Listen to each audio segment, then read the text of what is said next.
new members? No? Any new visitors in the room? Yes. Oh, I saw you. Yes. Awesome. Oh my gosh, a few. Very nice. And returning members, of course, returning visitors, of course, and our Zoom audience. And I have to point out, I chose this photo, and Teresa gave me this plant. This is purple leather flower. Did anybody else know this was a hummingbird plant? Because I didn't. So a number of you did. I did not know until last week when I saw this out my window. And Teresa gave me this plant before COVID, before Snowmageddon, and I planted it in a pot, and I didn't cover it in Snowmageddon, and it is amazing. And this was outside my window just last week. So thank you, Teresa. And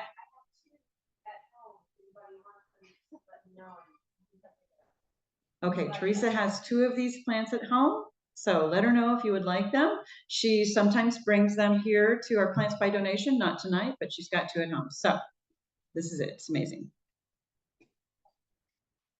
Okay, our 4th Saturday Nature Walk that just happened was a huge success. We had about 50 people. It was an amazing day, and we want to thank Joan Miller and Drake White for leading this walk. And also, I didn't mention Stan on the slide here, but Stan Drusick is the one who sets all of these up annually, and he's amazing. So thank you, Stan. And then we also had a table with some information on our chapter and our organization, and we were giving away some seeds of the pollinator plant of the year, clammy weed. And so I also want to thank Shannon Jackson and Brianna Rouse who helped with that table. It was a great day. So y'all look on the calendar for these walks. There are a lot of them that happen throughout the year. And we also want to thank the San Antonio River Foundation and our volunteers. We just participated in the foundation's first ever Twilight Farmers Market at Confluence Park, and it was an amazing event. They are going to be holding more of these starting in the fall. So it's a great opportunity to find a lot of local vendors that are selling a wide variety of materials. We had a blast. And thanks to Yvonne and Joan for helping with that. We also have a call for volunteers. We don't have a lot of details at this point. This is the Texas Nursery and Landscape Association Nursery Landscape Expo. It's a huge event in San Antonio. It was a really popular volunteer event last year. We are working with the state organization and other chapters, so there are limited slots to volunteer. But if you're interested, please see Pam in the back tonight and let her know, or email us at nipsotsavolunteers@gmail.com. This is going to happen on August 14th through 16th at the Henry B. Gonzalez Convention Center. There are a few of us giving talks. I know Haley's giving a talk. Joan is giving a talk, and I'll be giving a talk, as well as all kinds of vendors there. So it's a great event. So let us know if you'd like to volunteer, and save the date if you'd like to attend. We'd also like you to save the date for this year's Monarch Butterfly and Pollinator Festival being put on by Blooming with Birdie. It is going to be October 5th. We will be participating and asking for volunteers in the future for this. It's a great event at Breckenridge Park.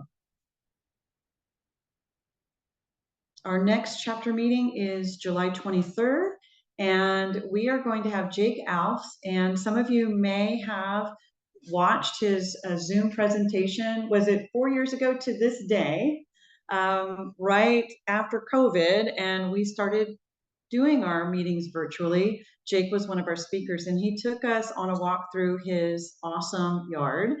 And so this is another stroll in his yard. Jake is a landscape architect and the director of geospatial design at Studio DWG. So this is going to be a great one. And to tonight's presentation, we're really excited to have Marjesca Brown, who's going to be talking to us about the Great Springs Project, an amazing project. And Marjesca is involved with this project, but she also is a founder of the Friends of McAllister Park. She is a native plant advocate and friend, and so we're going to transition over to her presentation, and very excited to have you here, Marjesca. Thank you so much.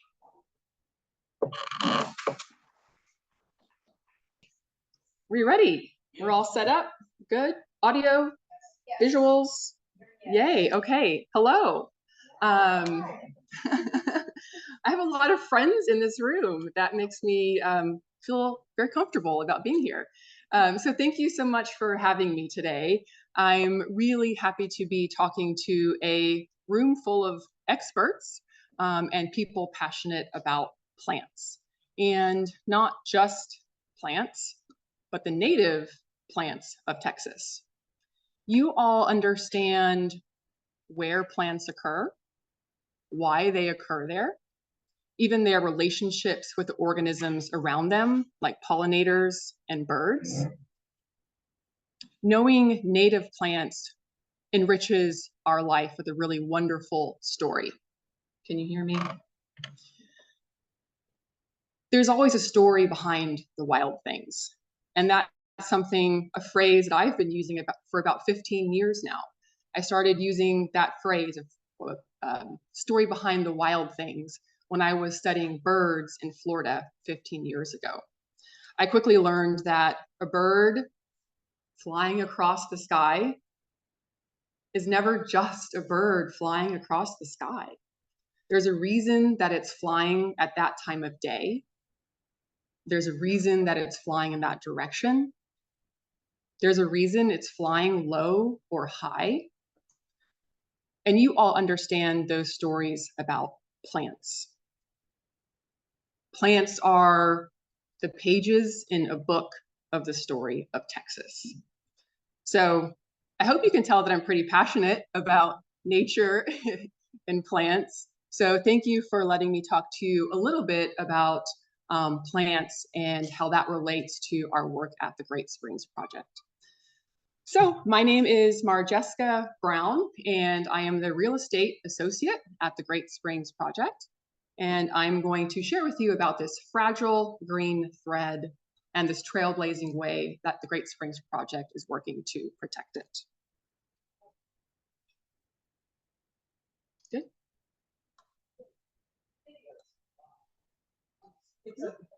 Yeah, we don't. Sorry, we can't figure it out. Carry on. All right, looks like we're not advancing, so let's see. There we go. So a bit of a roadmap for you to let you know where we're going to go today. The wild world has a story, and so do we. So I wanted to share a little bit of my story, how I came to love nature and plants. I'll bring in some worrying details about the state of our lands today.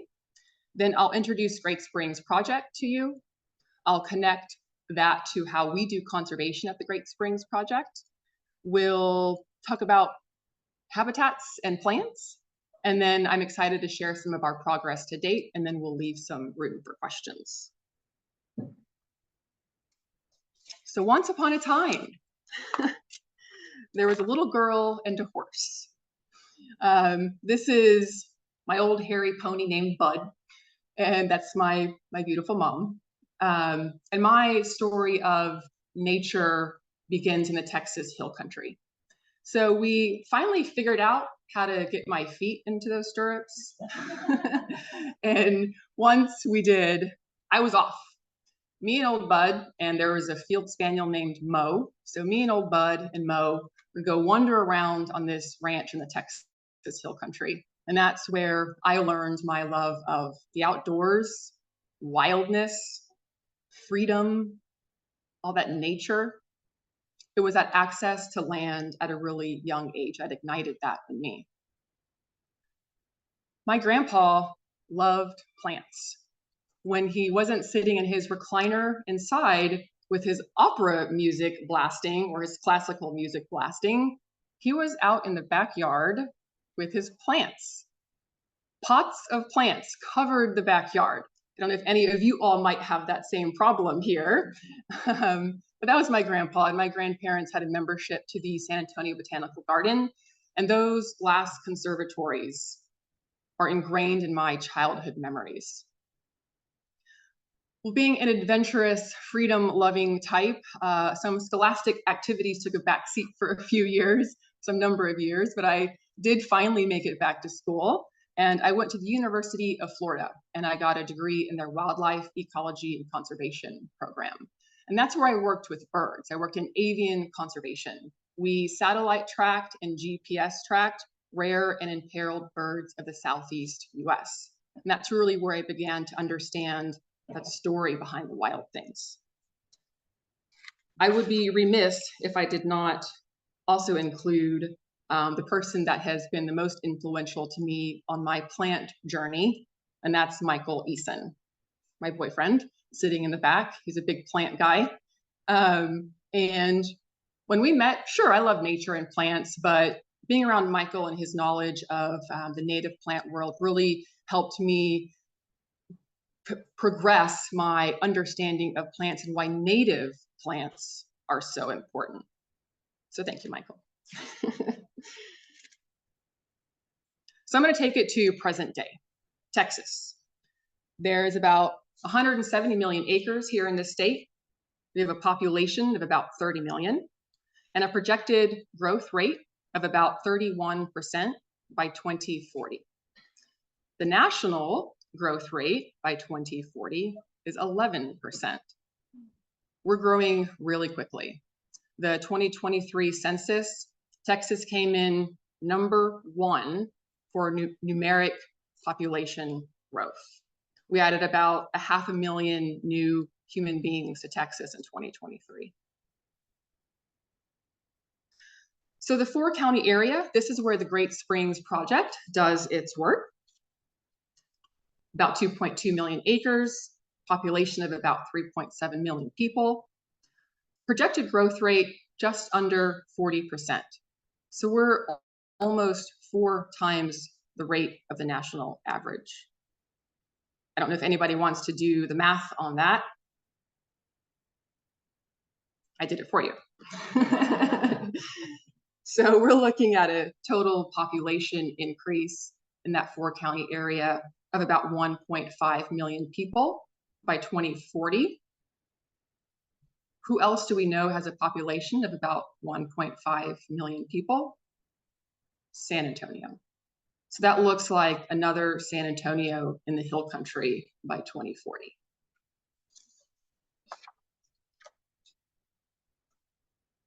What are those impacts of that increasing population and all of that development to house them? Well, there's water quality impacts, impacts to water quantity, land fragmentation, habitat loss. So I'm going to touch on each one of these. I'm going to go back to that previous slide. So this is Cibolo Creek running from top to bottom. This is up towards Smithson Valley Road and 281.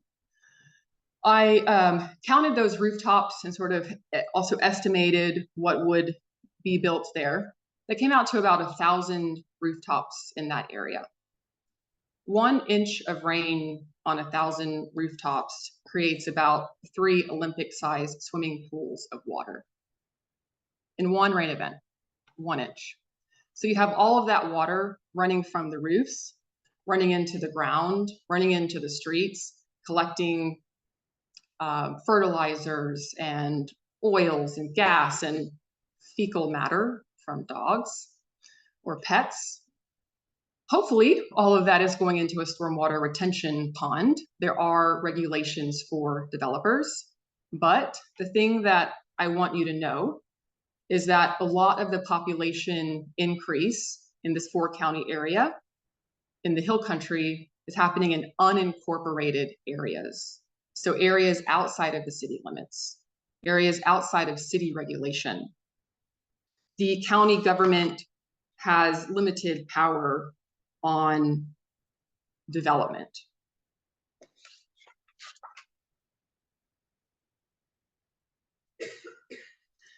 Water scarcity for consumption. We're relatively insulated from that here in San Antonio. SAWS has been diversifying its water portfolio. They have about 8 sources of water in addition to the Edwards Aquifer where they receive their water from. So, you know, the pain point for us is some restrictions on watering our irrigation. But think about those people who don't have 8 sources of water coming through their tap. Those people who have 1 source of water, their water well. Water wells in the hill country are going dry. People are having to truck in water to survive. People who have been living there for 30, 40 years, having to live like they're off-grid trucking in water. And those people probably planned to spend the rest of their years there on that property. And now they're faced with the situation that maybe they have to move because they can't afford to truck in water. So water scarcity related to spring flows. Who killed Jacob's well? Drought, overpumping of our groundwater. I think the number was Jacob's well went dry for the 6th time in recorded history in 2022 and recorded 0 spring flow as well. Blue Hole in Wimberley now being closed in the summer because of drought and overpumping. These are iconic Texas swimming holes being closed to us to use them because there's not enough water. So we kill that tourism, or that tourism dies, and we kill those local economies. Land fragmentation. Texas is experiencing the biggest intergenerational land transfer ever right now. What does intergenerational land transfer mean? What does that look like? Well, I'll tell you a story about a friend of mine, Chelsea, and her sister. They're the Reeves girls. They grew up playing in a creek on their family land. They went to school, moved away, got jobs, but their parents have stayed on that property for 40 years now, over 40 years. Well, her parents are in their early 80s, and they can't manage that property anymore. Well, the Reeves girls, they love that property, but they don't want to move back. And they also can't afford to maintain it, even if they did. So they can't afford to maintain the property. When they inherit it, that property will be reassessed and they won't be able to afford the taxes. So they've made a decision. They're going to have to sell their family property. And they're planning to sell it in smaller pieces because it's easier to sell. Land fragmentation, more roads, more houses, more fences. Doesn't look so good. Habitat loss. You can see this photo behind the text here. That's a good example of some habitat loss. On the left, okay, you have some vegetation in its habitat. It's probably not pristine. You have some KR bluestem there in the foreground. But you know, it has cover and it has food. It creates habitat for native wildlife. Nothing's available on the right. That's a dead zone. And what will replace that is another dead zone, the Great American Lawn, and more houses and roofs.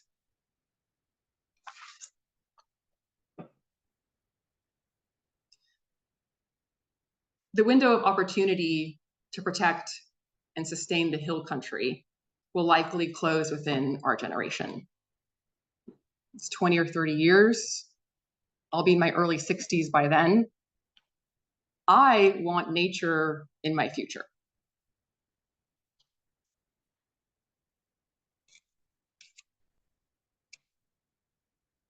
I love poetry. I'm sure there's not one of you in this room who doesn't love a good Mary Oliver poem. Walt Whitman called nature the only actual complete poem. This is a poem written by Deborah Morin. She founded the Great Springs Project, and she wrote this poem in 1993. And this poem was in my employee handbook when I first got hired. And I read it and I was like, man, I'm in the right place.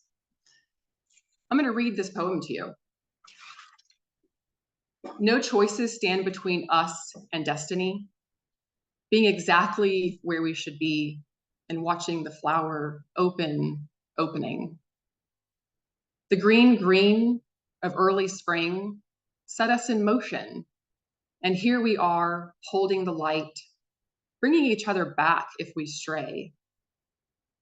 What beauty this is, this comradeship, this squad, held together by affection and something more. Yes, I see the hills rising and the view expands me. I've been with Great Springs Project now for a year, and I'll say that I have a lot more hope. I've been learning about the work that we do for conservation. I've been learning about land conservation, and I've been learning that there's so many people out there working so hard every single day trying to protect Texas. So let's finally get into Great Springs Project and who we are. The Great Springs Project is a nonprofit, and we were created to address those challenges of rapid urban development. We focus on the San Antonio to Austin corridor, and we focus on those development impacts on our water resources and access to open spaces. We have two mission objectives. You might know us more for the Great Springs Trail. That's a pretty glossy project, shiny project. It makes it into the headlines. But we do two things. We do conservation and connectivity. So we are working to create a green corridor of protected land, a national park-sized corridor of protected land over the Edwards Aquifer. We're doing that because we want to protect our springs, our native ecosystems, and our heritage. We're also creating that spring to spring trail, the Great Springs Trail, a 100-mile trail connecting the 4 Great Springs here in Central Texas. San Antonio Springs, Comal Springs in New Braunfels, San Marcos Springs, and Barton Springs. And we're doing that to connect communities to each other, to connect people to nature and health and culture. So I mentioned the words culture and heritage a couple times, and I want to take a minute to speak to that. Connection to the land and water have always been a part of the heritage of the Hill Country. The 4 Great Springs of Texas were important and sacred to the indigenous people. This is the white shaman panel, rock art in the Pecos area, and it is agreed that these images off to the side, these 4 images, are the 4 great fountain springs of Central Texas. And there's even a path connecting them. Well, the Spaniards followed in step, and they renamed this route El Camino de Real de los Tejas, the Royal Road. This was the royal road for the king, for the Spanish to do the king's business. This paved the way for the early German settlers who arrived in mass between 1840 and 1860. This is the Borgfeld homestead. I'm sure most of you know the Borgfeld name. This is the Borgfeld homestead from the 1860s, still standing today. This is on a property that we're trying to protect. The building or the homestead also served as a water stop for weary travelers. And I had to throw a photo in there of an ash juniper, big ash juniper. That was the biggest ash juniper I have ever seen. That's my hand on the tree. You know, photos always make things look smaller. I reached my hand up. I'm 6'1". I reached my hand up and could not touch the first branch that came out of that ash juniper tree. And that's pretty crazy because they're pretty scraggly around here. That was a beautiful, tall, straight ash juniper. I wondered how long it had been there. It was so big, it looked like a cypress tree. So let's connect to conservation. We're going to talk about where we're doing our conservation work, why we do it there, and how we do conservation at the Great Springs Project. So you know that we're working in 4 counties. That's a lot of land. And our work is really focused on the aquifer recharge zone and our water sources. So we want to focus our efforts over the Edwards Aquifer Recharge Zone. So this is our Great Springs Project work area. It starts at the Alamo in San Antonio. It goes up to the Capitol in Austin. It's bounded by I-35 to the east, and it encompasses the recharge zone and provides for a 2-mile buffer into the contributing zone. That's a pretty good start, right? We have an area to focus. This is really important land. But are there more important places to protect than others? Are there priority places? The answer is yes, even though it's maybe a scary question to answer. It sounds like I'm asking you to, say that you have a favorite child or something. But there are, and we looked at that using data. So we did a conservation prioritization study. We looked at water, ecology, and community as 3 metrics. We looked at the top 100,000 acres for water, ecology, and community. So for water, we looked at spring buffers, recharge area. For ecology, we looked at golden cheek warbler habitat, riparian areas. And for community, we looked at large land parcels and parcels that were already next to conserved land or next to trail that was being planned. So this is the map that was produced. The areas shaded in green are parcels of land that are already in conservation. Great thing. The orange are those final conservation priorities, and the red are what are called irreplaceable conservation priorities. They scored very, very high on all of those metrics. That top big red blotch, that's the first place we started. We started doing our land conservation work.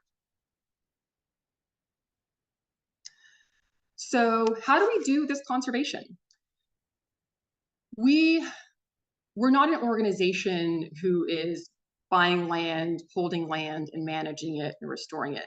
We facilitate transactions. We're facilitators. Our specialty is to secure land. And so we secure land in these 3 ways: fee simple acquisition, conservation easements, and trail easements.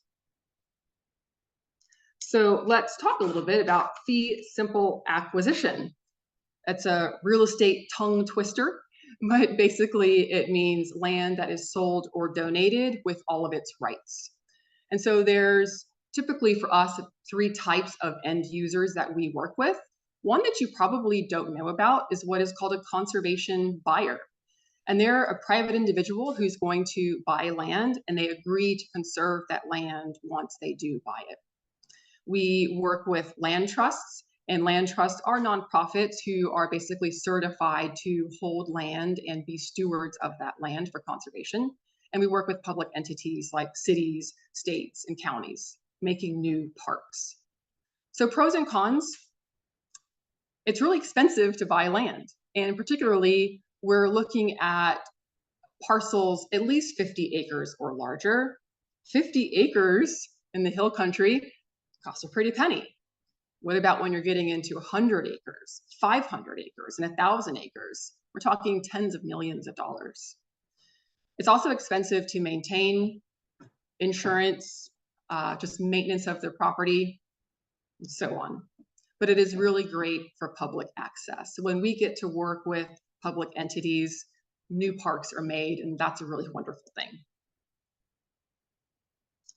Conservation easements. Conservation easements are for that landowner who wants to maintain ownership of their land, but they also want to participate in conservation. So a landowner can sell or donate their development rights while they still maintain ownership of the land. And they're paid for that value. What they get paid for is a difference in value between that property before the easement was placed on it and after the easement was placed on it. Because when you sell off your development rights to land, it loses value. So they're paid that difference in value. The landowners have to have a management plan to qualify for conservation easement. And that's great because they begin to learn more about their property, and there's an annual inspection. So pros and cons: great benefits to the land, it protects its conservation value, benefits to the landowner, they're financially compensated, but they are very complicated. And you can expect a conservation easement transaction to take at least 2 years. And unfortunately, there's lots of people who would like to do something like this, but the due diligence fees can be very expensive. It's kind of like a real estate transaction where you're having to get a land survey, and now you have to do an environmental survey and attorney fees. Trail easements are a lot like a conservation easement. The landowner maintains ownership of their land, but they essentially sell those rights. On a trail easement, you're talking, 30 to 50 feet wide. There's not a lot of development value there anyways, so it's not highly profitable to the landowner. So that's one of our challenges, is to find more landowners who maybe don't need that high compensation and just see the value in working with us to do a trail easement. So we largely work with public entities and developers on trail easements. Oh boy, conservation finance. Basically, the gist of it is somebody has to pay for all this, and it's very expensive. And there's a lot of strategies to do that. Conservation finance, tools and strategies for funding and financing conservation. Funding meaning free money, gifts, donations, grants, and financing means taking out a loan to do conservation. So Great Springs Project really works in those left 3 columns. This table, going from left to right, we increase in complexity of that strategy. But when you get over to the right, you also increase in the return. So Great Springs Project, mostly working in the left 3 columns, but we're interested in those complex, sophisticated funding strategy or financing strategies for conservation. Private equity funds. Conservation is beginning to become profitable. So a private equity fund are investors who are pooling their money, and you have a fund manager who deploys that money, maybe hundreds of millions of dollars, and then those investors are given a return on their money.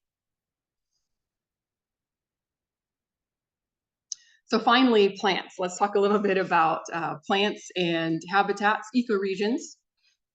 We are doing our work in the Blackland Prairie and the Edwards Plateau. When we look at the Edwards Plateau, that's a huge area of land. I think it goes out past Junction or maybe even to Sonora. That's a really big space. So when there is a level 4 ecoregion map, and when you look at that, the hill country is really in a region called the Balcones Canyonlands. So there's lots of diversity in this area that we're working. More reason to protect it, right? This photo is a really good example of this transitional zone that we're working in. We're right at this transitional zone of the Blackland Prairie and Edwards Plateau. It literally almost butts up into each other in some places. And this is a really good example. You see those tendrils of the Balcones escarpment, limestone walls. Above that, oak juniper woodland, great golden cheek warbler habitat. And then down below, those nice deeper soils, Blackland Prairie. Those canyonlands are also really diverse as well. They're the topography of them. There's higher places and lower places. High, drier places have a certain suite of plants going down into the canyonlands or canyons and creeks, and then water. And water adds more diversity. Let's talk about those aquatic plants in riparian areas. These are the canaries in the coal mine. When the water table falls, these are affected very quickly. On the right, we have Texas wild rice, and that needs clean, cool, swiftly flowing deep water. When our springs stop flowing, these kinds of plants are affected. I love that photo on the left. I don't know about you. It kind of looks like Florida, doesn't it? That is not Florida. That is the Texas hill country, if you can believe it. It's a beautiful, pristine place I was able to visit. You have dwarf palmetto, inland oaks, maidenhair fern. There's dogwoods back there, horsetail fern, and to the right, a chatterbox orchid. I think the other name for that is maybe a streamside orchid.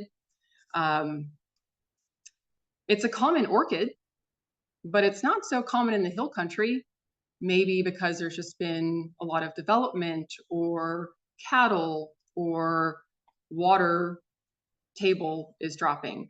So these are really special areas and very fragile. Balcones Canyonlands. They are marked by these rolling, craggly hills and tabletop mesas. Up on top, you might have these arid savannas or maybe an oak juniper woodland rolling down into these mesic, cool, shady canyons. You have different species. Cedar sage is the red one there on that limestone wall. The shooting star. This is the only population of shooting star in the Texas hill country. This is the pink one to the right. It's more of a blackland prairie plant, but they do like seepy areas and limestone ledges. They like some views. I think we know who else likes some views. People in their big new houses, they like those views. So this is the only known population. Maybe there were more before there were more houses out there filling in those views. And the Blackland Prairie. So by nature of our work, we do more of our work over the Balcones Canyonlands, Edwards Plateau, because of our work to protect water. But the Blackland Prairie, well, we do a lot of work in there too, because the Blackland Prairie is right around I-35. And so west of I-35 up until the Balcones Escarpment, that's some Blackland Prairie, or at least some transitional area. I had a hard time finding photos for this slide. I thought, oh yeah, I have some Blackland Prairie species, but I really couldn't think of any nearby Blackland Prairie that I had been in. Maybe y'all know why.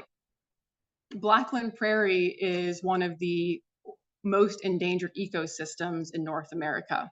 Less than 1% of Blackland Prairie remains.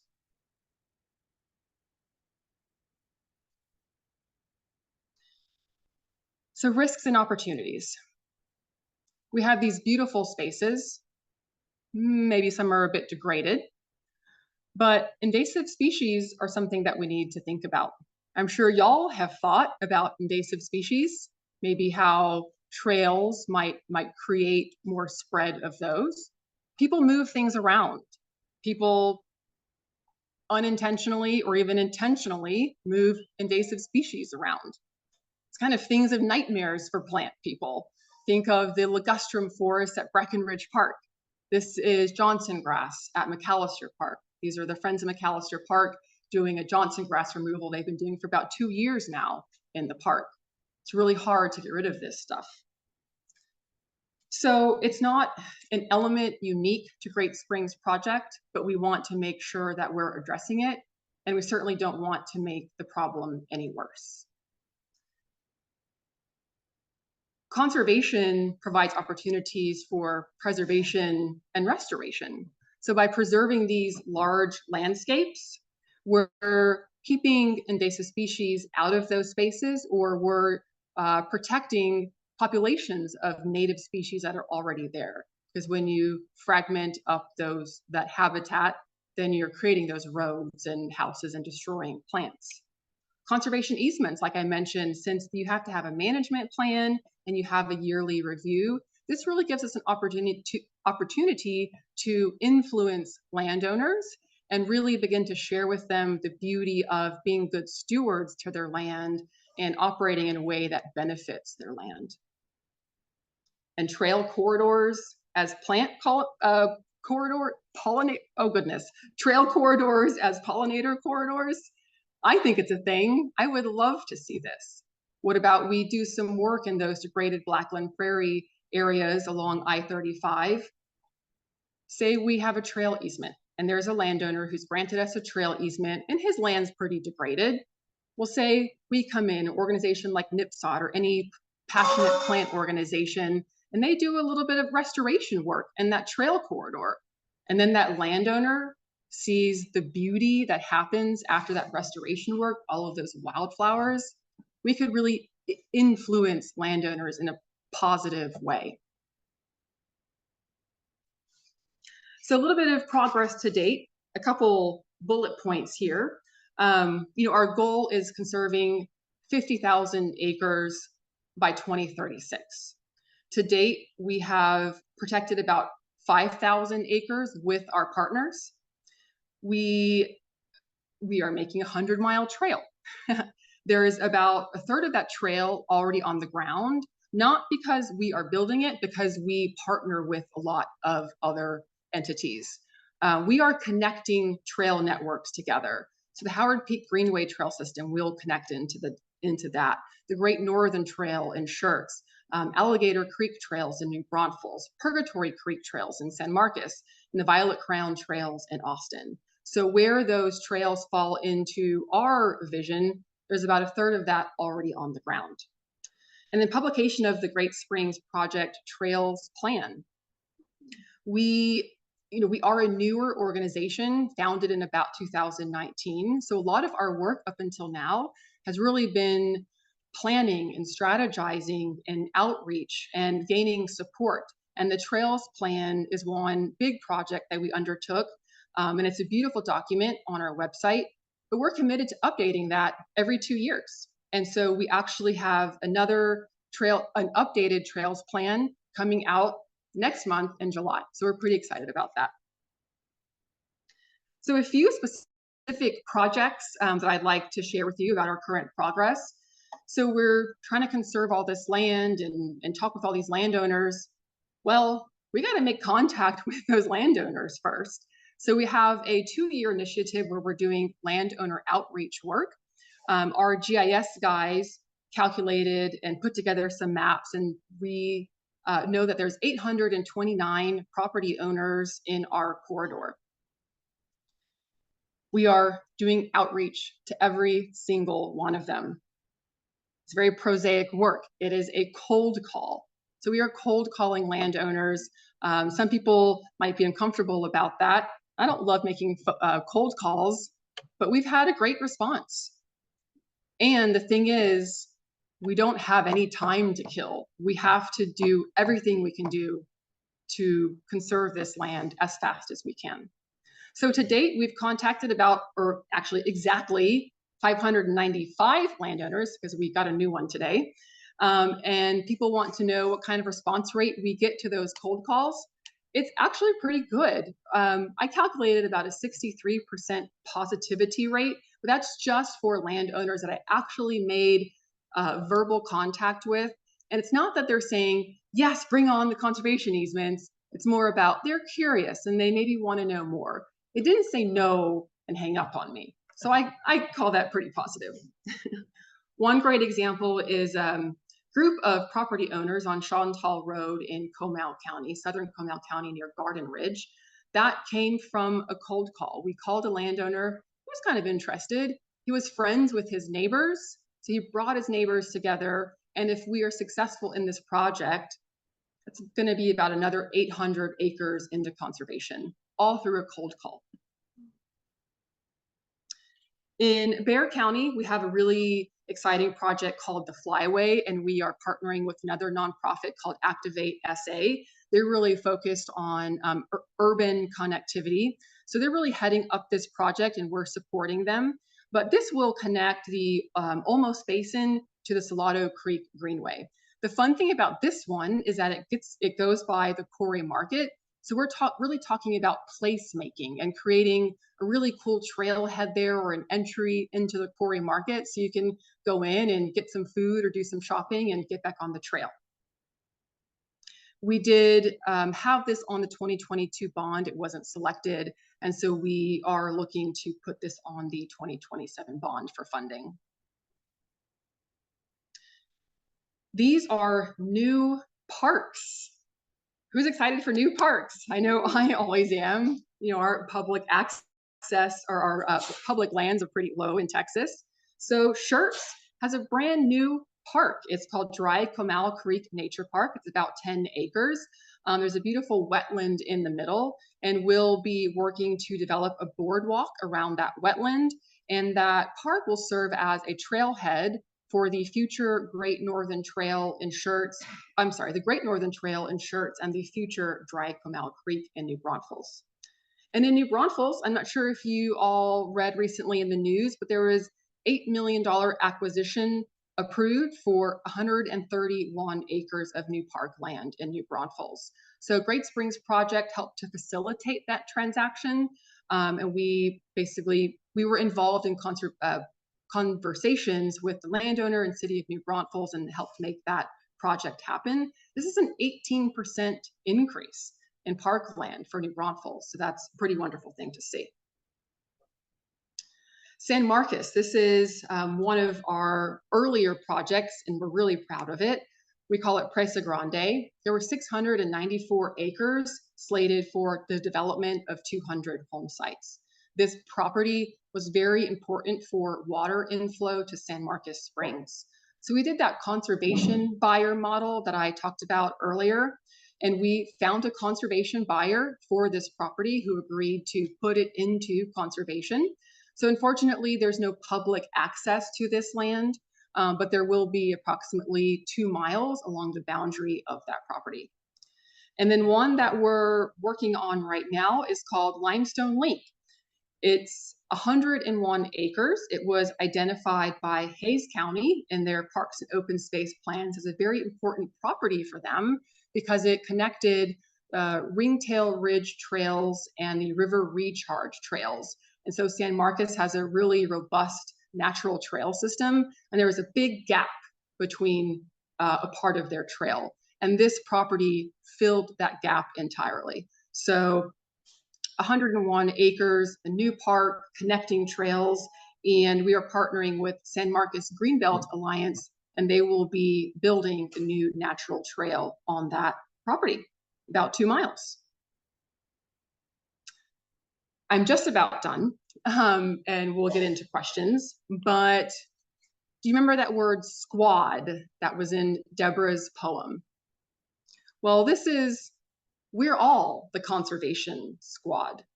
These are just some names that I threw up there on the list. There's organizations who specialize in water conservation, plant conservation. There's folks who specialize in education. We're all specializing or specialists in our own thing, but we make conservation happen better and faster when we work together. So I guess my ask for you is, how can NIPSOT, how can experts on native plants help make the Great Springs Project and the Great Springs Trail better? Because we need you. We do need you. We're not the plant experts, and we would love to have your input and influence to make this not just a really cool trail that we're connecting places, but the most beautiful trail that we can. That is it. Thank you so much.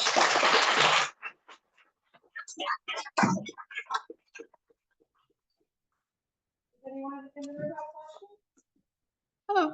It was in the news in Travis County, 1,500 acres. Mm-hmm. That was purchased by Travis County. Mm-hmm. We were not involved in that one, no. Do you know where that was? Well, it was outside of our work area. Yes, close to Hamilton Pool, correct. Correct. Yeah, awesome conservation win on that one. Marjesca, would you mind just recapping for the Zoom audience? They couldn't hear his question, what it was about. The question was about, there was a great conservation win recently up near Travis County. It was the Hamilton Pool area. So he was asking if we were involved in that project. We weren't, unfortunately. Would have loved to have been. How many acres was that? Like 1,400 acres near Hamilton Pool. Really important property. Any other questions? On your conservation part, I didn't see Texas Parks and Wildlife, and now with the constitutional amendment that was passed. Have y'all not reached out to them? Oh no, we're very much I threw names up on that list. Just, you know, there was no particular order, just whatever came to my mind, I put it on there. We're very much in conversations with Texas Parks and Wildlife. Are you talking about the Centennial Fund? Yeah, the one that was passed. Because they help so many property owners with grants. You name it. Yes. So the Centennial Fund, a $1 billion fund for new state parks in Texas. They're really focusing on areas around urban areas. So we are in conversation with them, and we have identified a couple of projects that they're pretty interested in. Projects that are at least 1,000 acres or over. Yeah. Yes, the gentleman asked about the Centennial Fund, and he didn't see the Texas Parks and Wildlife on my conservation squad list. Apologies, TPWD, but they are a partner of ours. More questions? Anyone else? We don't have any questions online. We've got some comments. Really, they're saying this was a really impactful presentation. Very happy for the information. Any more questions in here? Hi, Nikki with the Edwards Aquifer Authority. Hi. Hi. I love what you're doing. Thank you. You gave a wonderful quote at the very beginning, and it was a metaphor about the pages of Texas telling the story. Oh yeah. Could you repeat that, please? Oh goodness, I made that one up. The story of Texas is written by Point. I said, You should put that on my shirt.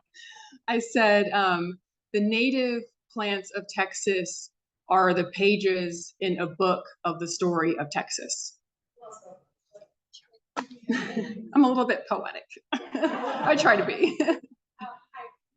want to say thank you for what you're doing for the aquifer and for all of the people that benefit from this matter. Well, thank you for being a great partner.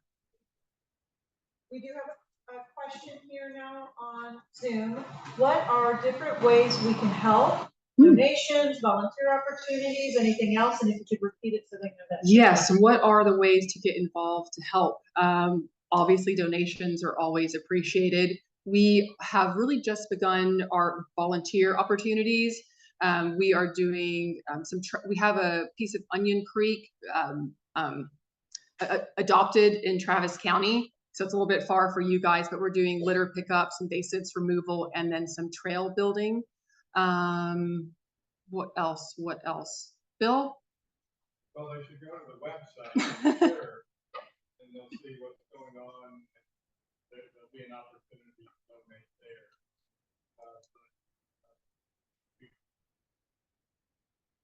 We've been involved with tracking invasive species, for example, projects like.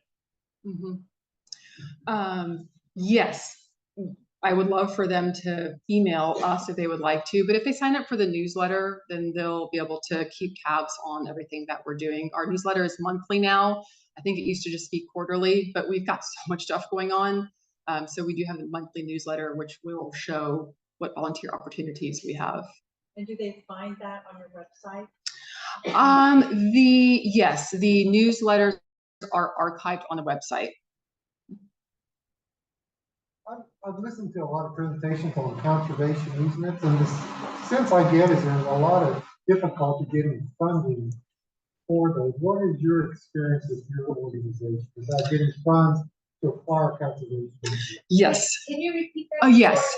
He said he has heard about conservation easements being difficult to fund, and that's probably the exact reason I put that word up there. It's complicated. And then It is complicated and they are expensive and they are hard to fund. You have to find the right funder. What's your experience with the organization? My experience with my organization is that it's just part of the work that we do. It's a thing. It's like a truism.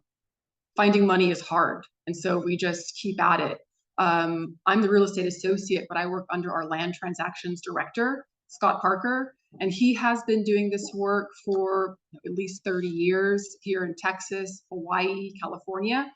So he's really connected into that network, and he is so sophisticated at tracking down funding.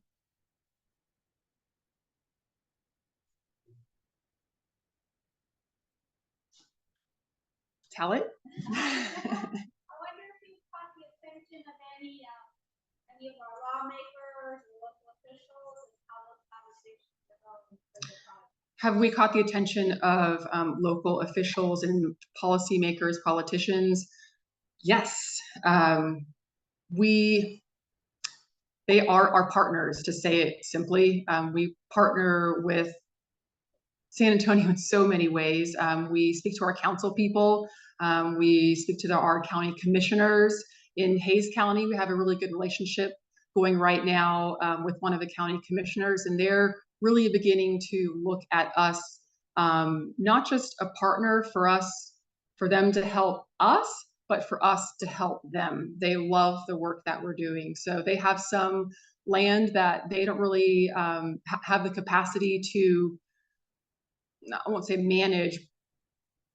They don't have the capacity to do what they need to do to that property right now, and they've basically asked us to step in. So we're very much on the radar.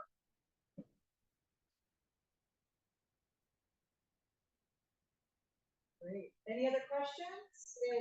It's 8:04, so we could wrap up. But any last questions before we do that? Don't be shy. This was an amazing presentation, Marjesca. Thank you so much. This project is changing so many things for the positive. Yeah. And it's so exciting, and we really appreciate you being here. So. Thank you so much. Thank you, everybody.